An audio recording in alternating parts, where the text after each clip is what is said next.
अज्ञानतिमिरान्धस्य ज्ञानाञ्जनशलाकया चक्षुरुन्मीलितं येन तस्मै पाणिनये नमः। तस्मै पाणिनये नमः। आज हम व्याकरण शास्त्र पर तथा माहेश्वर सूत्र के ऊपर कुछ चर्चा आप सबके समक्ष करेंगे। व्याकरण का सर्वाधिक महत्व है। पाणिनि शिक्षा जो आचार्य पाणिनि द्वारा लिखित है, उसमें स्पष्ट रूप से वेदों के षडंगों का वर्णन किया गया है। जैसे हमारे आपके अंग होते हैं, वैसे वेद को एक पुरुष के रूप में स्वीकारा है और षडंगों की कल्पना की गई है। आचार्य पाणिनि ने माहेश्वर सूत्र में कहा है, व्याकरणम मुखम। व्याकरण को मुख के रूप में बताया है। जैसे शरीर को आप पूरा देख रहे हैं, किंतु जब तक मुख दर्शन नहीं करेंगे, मुंह को नहीं देखेंगे, तब तक उस व्यक्ति का नाम क्या है, कौन है, यह पहचान कर नहीं सकते। कहा भी जाता है, मुखमेव प्रथमम विलोक्यते। सबसे पहले मुख ही देखा जाता है। तो व्याकरण को वेद भगवान के मुख के रूप में स्वीकार किया गया है। अनेक प्रकार के व्याकरण हुए, जिनके संदर्भ में एक कारिका आती है, इंद्रश्चंद्र काश कृष्ण आपिशलि विशाकटायनः पाणिन्यवर्जयनेन्द्रा जयन्त्यष्टादिशाब्दिकाः। अष्ट शाब्दिकों का परिचय कराया गया, जिसमें इंद्र, चंद्र, काश, कृष्ण और अंत में पाणिन्यवर्जयनेन्द्रा यहाँ तक कहा गया। आचार्य पाणिनि ने अपनी अष्टाध्यायी के अंतर्गत सबका स्मरण किया है। अनेक विश्वविद्यालयों में स्नातक कक्षाओं के अंतर्गत संज्ञादि प्रकरण लघु सिद्धांत कौमुदी के माध्यम से पढ़ाए जाते हैं। वहाँ सर्वप्रथम माहेश्वर सूत्र की चर्चा की जाती है, पढ़ा जाता है, बताया जाता है। व्याकरण शास्त्र प्रमुख है और कहते हैं कि यद्यपि बहुनाधीशे तथापि पठपुत्र व्याकरणम। हे पुत्र, यदि तुम बहुत नहीं पढ़ते तो व्याकरण तो पढ़ो ही। व्याकरण के अभाव में शब्द ज्ञान संभव नहीं है। यदि व्यक्ति व्याकरण पढ़ा हुआ है, तब उपर्युक्त शब्द व्याकरण परक है या उपरोक्त शब्द है, इसमें संदेह बना रहेगा। किंतु व्याकरण का अध्ययन किया हुआ व्यक्ति, छात्र, उसके मन में संदेह नहीं रहता है।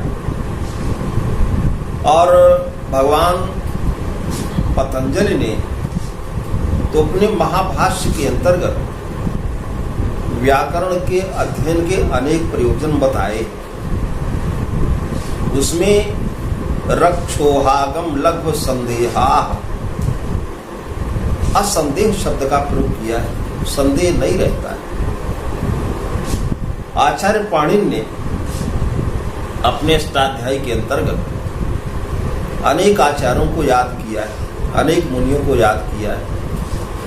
जैसे लघु सिद्धांत कौमुदी का अध्ययन जैसे जैसे आप करते चलेंगे तो शाकल्य ऋषि का भी नाम आएगा, लोपा शाकल्यस्य। भारद्वाज ऋषि का नाम आएगा। ऐसे अनेक ऋषियों का नाम आता है। और आचार्य पाणिनि एक ऐसे सत्पुरुष हैं जिन्होंने अपने अष्टाध्यायी के अंतर्गत उन सबको स्थान दिया है। हम यहाँ पर जो चर्चा कर रहे हैं कि इस व्याकरण शास्त्र को शब्द शास्त्र कहा जाता है। शब्द शास्त्र, शब्दानाम शास्त्रम, शब्द शास्त्रम, ये शब्द का शास्त्र है। कौन सा शब्द साधु है और कौन सा शब्द असाधु है, इसकी जानकारी हमें एकमात्र व्याकरण के द्वारा ही हुआ करती है। इसीलिए कहा गया है उपासनीयम यत्नेन शास्त्रम व्याकरणम महत् प्रदीपभूतम सर्वासाम विद्यानाम यदवस्थितम। विद्याएं चाहे आप 14 माने, विद्या 14 या उपवेदों को जोड़ करके आप विद्या की संख्या 18 कर लें।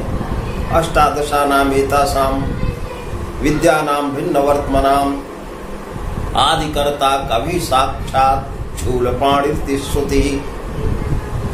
तो कहीं तो विद्याओं की संख्या 14 और कहीं पर 18 स्वीकृत है, वहां कोई वैपत्य नहीं है। किंतु महत्व इस तथ्य का है कि इस व्याकरण शास्त्र की उपासना यत्न पूर्वक करनी चाहिए। प्रदीप भूतम सर्वासाम विद्यानाम यद अवस्थितम, जितनी भी विद्याएं हैं उन सब के लिए दीप शब्द का प्रयोग नहीं किया। प्रदीप, दीप दीपक छोटा होता है, किंतु यहां पर प्रदीप शब्द का प्रयोग किया, बड़ा दीपक। कि जैसे कहीं पर भी हमें अंधेरे में जाना है तब हमें दीपक की आवश्यकता पड़ती है। यदि दीपक अच्छे ढंग से जल रहा है तो प्रकाशित करेगा और हमें अंधेरे में भी जाने की कोई समस्या नहीं होगी। तो व्याकरण शास्त्र एक प्रदीप है सभी विद्याओं में प्रवेश के लिए। जहां तक आचार्य पाणिनि का संदर्भ है तो मुनित्रय के संदर्भ में आचार्य पाणिनि का बड़ा समादर है। बड़े सम्मान से आचार्य पाणिनि को याद किया जाता है। यद्यपि इनका समय ईसा पूर्व 7वीं शताब्दी, थोड़ा इधर उधर भले हो जाए, स्वीकृत है। इतना समय हो गया, लेकिन आज भी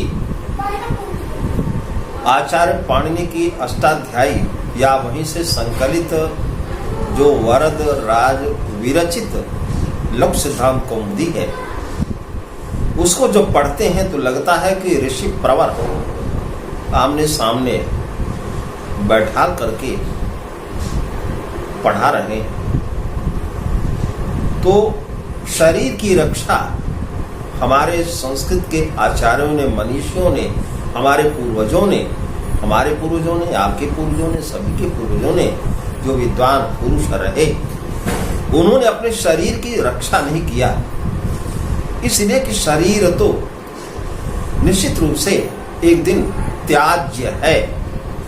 शरीर की सुरक्षा हो नहीं सकती है। एक न एक दिन जिसने भी शरीर को ग्रहण किया उसे शरीर छोड़ना। भोगायतनम शरीरम, ये शरीर भोग का घर है। भोग को प्राप्त कराने के लिए, भोग को उपलब्ध कराने के लिए शरीर दिया जाता है। भोग की समाप्ति हुई, शरीर पूर्ण हो जाता है, शरीर छूट जाता है। इसलिए देहे पातिनी का रक्षा यशो रक्षमपातवत नरः पतित कायोपि यशः कायेन जीवति। शरीर भले नर है लेकिन काम अगर अच्छा है आचार्य पाणिनि जैसा, तो पश्चातवर्ती जन अनंत काल तक उसका स्मरण किया करते हैं। आचार्य पाणिनि यद्यपि जैसा व्याकरण शास्त्र में पढ़ा जाता है कि बहुत प्रखर बुद्धि वाले नहीं थे। इनके आदरणीय गुरु जी का नाम कहीं तो वर्ष और कहीं पर उपवर्ष कहा जाता है। एक कारिका आती है, अथ कालेन वर्षस्य, फिर सुनिएगा, अथ कालेन वर्षस्य शिष्यवर्गः महानभूत्। अथ कालेन वर्षस्य शिष्यवर्गो महानभूत्। तत्रैकः पाणिनिर्नाम जड़बुद्धितरो भवत्। कि जो वर्ग चल रहा था गुरु जी का, वर्ष का, आदरणीय गुरु जी पाणिनि के जो गुरु जी थे उनका नाम वर्ष था, उपवर्ष भी कहा जाता है। तो उस वर्ग में आचार्य पाणिनि जो आज जाने जाते हैं ये जड़ बुद्धितर थे। किंतु व्याकरण का प्रभाव ऐसा है कि आज हमारे आदरणीय हैं, हमारे स्तुत्य हैं। ऐसे आचार्य पाणिनि ने अष्टाध्यायी की रचना किया। नाम से ही सुस्पष्ट है कि 8 अध्यायों वाली, अष्टाध्यायी में 8 अध्याय, और इस प्रकार से उसमें चरण और सूत्र इनका विभाग किया गया है। आप भी जब किसी भी सूत्र को पढ़िएगा तो प्रत्येक सूत्र के अंतर्गत 3 प्रकार की संख्याएं पड़ी होंगी। जैसे 1/3/205। तो पहला जो अंक है वो अध्याय का सूचक है और दूसरा जो अंक है वह चरण का सूचक है, जिसे पाद कहते हैं। और अंतिम जो अंक है, अंतिमांक है, वह सूत्रांक है, सूत्र की संख्या है। तो ऐसे आचार्य पाणिनि ने अष्टाध्यायी के अंतर्गत लगभग 4000 सूत्रों को लिखा है और उन्हीं पर आज हमारा व्याकरण ये निर्भर है। आप लोग सिद्धांत कौमुदी पढ़ेंगे तो सर्वप्रथम एक कारिका उसमें आती है और हम ये कहेंगे कि संस्कृत के प्रत्येक विद्वान को एक कारिका स्मरण कर लेना चाहिए। नृत्तावसाने नटराज राजो ननाद ढक्काम नव पंचवारम उद्धर्तु कामः सनकादि सिद्धाने तद्विमर्शे शिव सूत्र जालम। सूत्र जालम, जालम समूह, सूत्र के समूह को प्रस्तुत कराया। अब यहाँ पर विचारणीय है, नृत्तावसाने, जो लोग नहीं जानते, संस्कृतेतर जन है, वो नृत्यावसाने भी पढ़ते हैं। तो अन्य भावाश्रयम नृत्यम, नृत्य अलग है और नृत्य ये अलग है।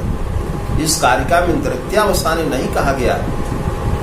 नृत्तावसाने नटराज राजो, नृत्यस्य अवसानम नृत्तावसानम। अब प्रश्न ये है कि नृत्य क्या है। जैसे अभी मैंने बताया अन्यत भावाश्रयम नृत्यम, कि जो नृत्य है वो अलग होता है और उसका आश्रय भाव हुआ करता है। किंतु जो नृत्य है, नृत्यम ताल लयाश्रयम, ताल और लय पर जो निर्भर होता है उसे नृत्य कहा जाता है। तो किसी समय नटराज राज ने, नटराज नटा नाम राजा, नट राजा, नटों के राजा श्री कृष्ण जी और उनके भी राजा भगवान शंकर। इस संदर्भ में एक श्रीमद् भागवत का श्लोक आता है, वरहापीडम नटवर वपुः कर्णयो कर्णिकारम। तो नटवर वपु, वपु शरीर और नटवर श्री कृष्ण जी है। भगवान श्री कृष्ण जी का वपु कैसा है, शरीर कैसा है, प्रकरण लंबा हो जाएगा। नहीं तो इस श्रीमद् भागवत के पद्य को हम जरूर पढ़ते हैं, हमको बहुत पसंद है। और स्वामी जगत गुरु रामभद्राचार्य जी का भी बड़ा प्रिय है, पढ़ते हैं। हम आचार्य पाणिनि के साथ जगत गुरु रामभद्राचार्य जी को भी प्रणाम करते हैं। तो लिखा कि नृत्तावसाने नटराज राजो ननाद ढक्काम नव पंचवारम। अपने ढक्का को, माने भगवान शंकर ने किसी समय नृत्य, ध्यान दीजिएगा, नृत्य करना प्रारंभ किया। जब नृत्यावसान हो गया तो भगवान शंकर ने अपने ढक्का को नव पंच, नव नव पंच पांच, नौ और पांच को जोड़िए तो 14 हो जाएगा। तो नव पंच बारम चतुर्दश बारम, तो 14 बार भगवान शंकर ने उस अपने डमरू को बजाया। आप ध्यान दीजिएगा, जैसे कोई मदारी होता है गांव में, शहर में, गलियों में आता है, तो वैसे तो डमरू बजाता चलता है, डग डग डग डग, धीरे बजाता है, तेज बजाता है। लेकिन भगवान शंकर जी ने 14 बार उस डमरू को बजाया। आई उण ऋऋक एओं अयौच भयवरटलण यमंगणनम झभय घड़ धस जब गढ़ दस खपुथ छठथ चट तव कपय शस सरहल। 14 बार बजाए। अब 14 बार ही क्यों बजाए, 13 बार क्यों नहीं बजाए, या 15 बार क्यों नहीं बजाए? तो ये विचारणीय विषय है। हम जहां तक इस पर मंथन किए, विचार किए, तो हमको ये प्रतीत होता है कि विद्या की संख्या 14 है और प्रत्येक विद्या के लिए व्याकरण की परम आवश्यकता होती है, नितांत आवश्यकता होती है। भगवान शंकर बड़े दयालु हैं। आशुतोष तुम अवधरदानी, बड़ी कृपा उनकी हम लोगों के ऊपर हुई और उन्होंने अपने डमरू को 14 बार बजाया। और आई उण ऋलिक एवं अयौच है वरट लण इत्यादि, उन्होंने जो वर्ण उसमें से निकाल दिए, वही आज हम पढ़ रहे हैं। अब इन चतुर्दश सूत्रों की बड़ी वैज्ञानिकता है, विज्ञान परक इसमें गुण है। जैसे आप देखिए, आंग्ल भाषा में, अंग्रेजी भाषा में जो भी लिपि है उसमें ए के बाद बी आ जाता है, बी के बाद सी आता है, फिर डी आता है, फिर ई आता है, कोई क्रम नहीं है। इंग्लिश में कहा भी जाता है कि आंग्ल भाषायां पंचस्वरा, आंग्ल भाषा में 5 स्वर है ना, ए ई आई ओ यू। इसके अतिरिक्त जितने हैं सभी व्यंजन। अब आचार्य पाणिनि ने जो उस संदर्भ में जहां पढ़ रहे हैं कि नृत्तावसाने नटराज राजो ननाद ढक्का नौ पंचवारम, उसमें 14 बार जो भगवान शंकर ने डमरू का वादन किया, तो उसमें जो 14 सूत्र निकले, उन 14 सूत्रों की वैज्ञानिकता आप देखिए। आई उण ऋ ऋक आ से लेकर और का पर्यंत एक प्रत्याहार बनता है ना, अक। तो प्रत्याहार का अर्थ होता है कि प्रत्याहार में प्रथमाक्षर, प्रथम वर्ण, अंतिम वर्ण के साथ मध्य में आने वाले सभी वर्णों का सूचक हुआ करता है। तो अक प्रत्याहार, अच प्रत्याहार ऐसे से आते हैं। तो आ से लेकर माहेश्वर सूत्र में देखिएगा तो आई ओं अयौच, आ से प्रारंभ कीजिए और चा पर जब आइए तो हमारे मनुष्यों ने व्यवस्था बनाई है अच स्वरा। अच प्रत्याहार में जितने वर्ण आते हैं वही स्वर हैं। अब इसमें ध्यातव्य है, ध्यान देने योग्य तथ्य है कि इस अच प्रत्याहार के अंतर्गत स्वतंत्र स्वर का उल्लेख किया गया है।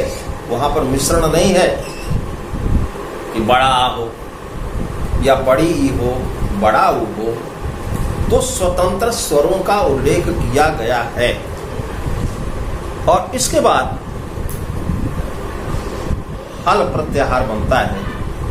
स्वर तो संपन्न हो गया, आ से लेके चा तक अच प्रत्याहार में माहेश्वर सूत्र की बात कर रहा हूं। और हा से लेकर और चतुर्दश सूत्र है हल।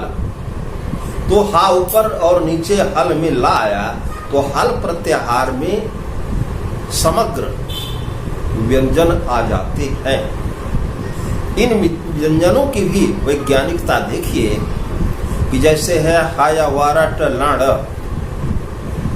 क्या विशेषता है? ये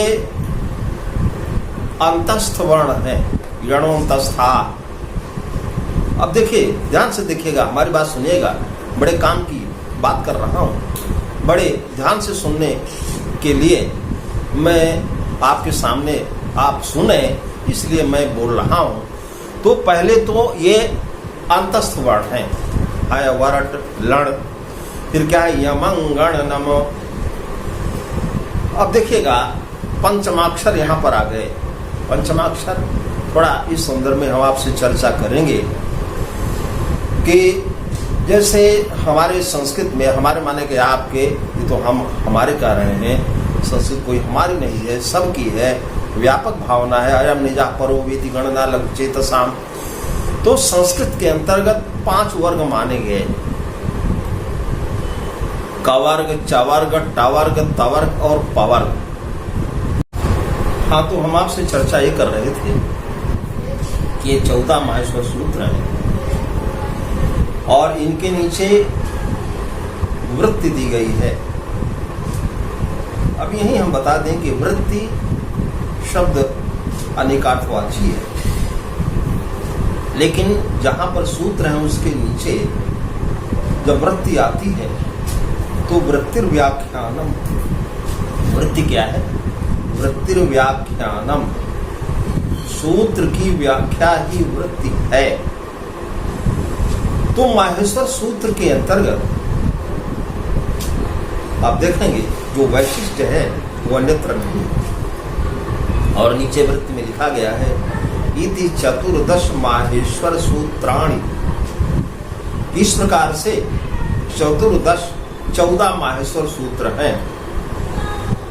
और अब इन 14 माहेश्वर सूत्रों का उद्देश्य क्या है, इनका अर्थ क्या है? अर्थ माने प्रयोजन। जैसे आप कहते हैं ना किसी से कि आपके बोलने का अर्थ क्या है, अर्थ माने प्रयोजन। तो इति माहेश्वर सूत्राणि अनादि संज्ञार्थान, ये 14 माहेश्वर सूत्र हैं। और अण आदि संज्ञा, संज्ञा नाम, आप हिंदी में पढ़े होंगे ना, किसी भी व्यक्ति, किसी भी स्थान इत्यादि के नाम को संज्ञा कहते हैं। संज्ञा शब्द ही अनेक अर्थवाची है। तो संज्ञा का अर्थ संकेत भी होता है और संज्ञा शब्द का अर्थ नाम भी होता है। तो अण आदि नाम सार्थक हो जाए इस उद्देश्य से ही इन माहेश्वर सूत्रों को लिखा गया। और क्या है? प्रत्याहार। मैंने माहेश्वर सूत्र की चर्चा करते हुए आपसे निवेदन किया, तो इति माहेश्वर सूत्राणि अनादि संज्ञार्थानि। और अब प्रश्न होता है कि अच्छा प्रत्याहार में स्वर आ गए, अयोन ऋलिक एवं अयोच, लेकिन हाय अवारट यहाँ से लेकर के हा से लेकर और ला तक जब चलिए जहाँ की चतुर्दश सूत्र संपन्न हो रहा है, तो उन समस्त वर्णों में आप ध्यान से बात हमारी सुनिएगा। ह्रस्व आ वहां पर छिपा हुआ है, आयवर है ना। तो हर जगह देखिएगा तो ह या व र लिखा गया है, तो उसमें ह्रस्व स्वर छिपा हुआ है। और जब छिपा हुआ है तो उसका उद्देश्य क्या है? उसका उद्देश्य है कि आप उसका उच्चारण करने कैसे। अब आपको सरल भाषा में बता रहा हूँ। जैसे प्राइमरी एजुकेशन की प्रारंभिक पाठशाला में जो आपने पढ़ा, हमने पढ़ा, और आदरणीय गुरु जी ने जैसे भी पढ़ाया, काका गागा अंगा चाचा जाजा इया, या आज हम बता रहे हैं काका गागा अंगा चाचा जाजा इया, टाठा डाढ़ा अणा ताथा दाधा ना पापा बापा माँ। तो ये आदरणीय गुरु जी ने जो भी पढ़ाया, तो आप ध्यान से हमारी बात सुनिएगा। यदि सबको लिख करके और सबको हल कर दिया है, हल माने क्या होता है? हल का अर्थ होता है स्वरहीन कर देना। जैसे आप कहते हैं ना कि उष्णिक शब्द लिखिए, उपनिषद शब्द लिखिए और बाद वाले वर्ण को हल कर दीजिए। उपनिषद शब्द है, अगर ता को हल न करें तो ता में आ छिपा हुआ है, और ता को जब हल कर दिया, हल पर नीचे ऐसे कर देते हैं ना, तो उसको जब कर दिया, इसका माने कि जो अंतिम वर्ण ता है उसमें स्वर नहीं है।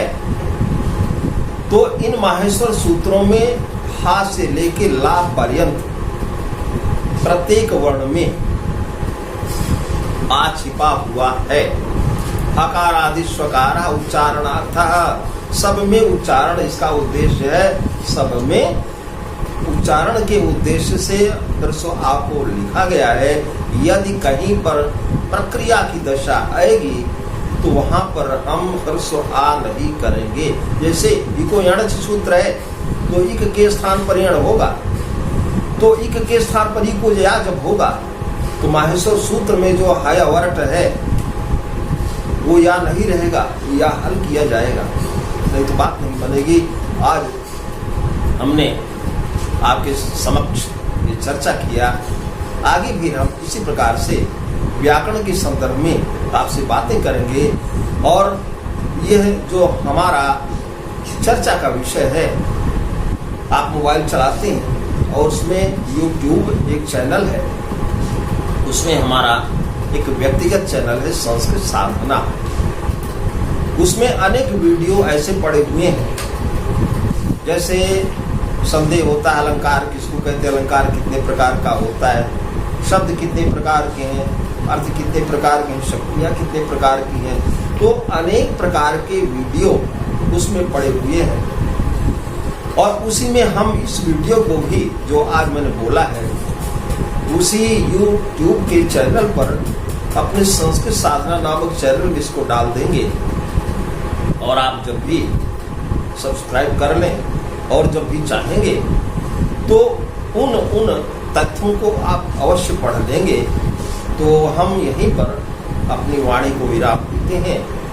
आगे ये हमारा क्रम निरंतर चलता रहेगा और हम आप इस प्रकार से चर्चा करेंगे। धन्यवाद।